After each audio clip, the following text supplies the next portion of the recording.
The majority of Western social media platforms that European users are familiar with, they have been blocked in Russia. However, TikTok, which is of course a Chinese-owned app, that is one of the few larger networks that remains.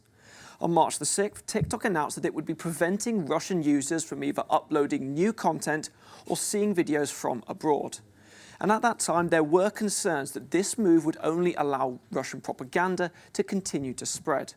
And now a new study has found that users in Russia are in fact exposed to more pro-war content after these restrictions. This latest study was done by Tracking Exposed, a European non-profit. They have found that it wasn't actually until March the 25th that this TikTok ban on Russian content was implemented. And in this near 3-week period, researchers have found that the majority of war content seen by Russian users was in fact pro-war and pro-Russia. Hashtags like Putin top have continued to proliferate, while independent and foreign news coverage about things like the killings of civilians in Bucha, they have been missing. And Tracking Exposed says this is in contrast to what was happening on TikTok before this ban, when they said there was a relative balance of both pro and anti-war content. But their researchers have now found that pro-Kremlin accounts and even state media have inverted that balance and have exploited a TikTok loophole to continue to push the Kremlin's narrative. And this is, of course, going to be continuing because that content remains on TikTok for Russian users, as does anything that was uploaded before March the 6th. Here's what Tracking Exposed co-director Mark Fadul told theCUBE.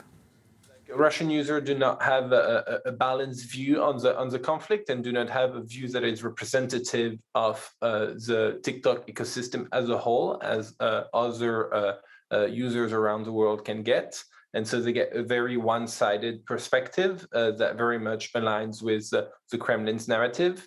TikTok definitely has, in practice, become another channel for the Kremlin to promote their narrative and to propagate them. TikTok then accused of being opaque and inconsistent when it comes to implementing its content policies related to the war in Ukraine. We've reached out to the company for a response. They say that they have removed 40,000 pieces of content that violate their policies on harmful misinformation. But there are fresh questions now, Mariam, about whether platforms like TikTok are able to effectively stem the flow of misinformation, particularly when it comes to Russian users. And some might say that near 2 months into the war in Ukraine, the damage has already been done.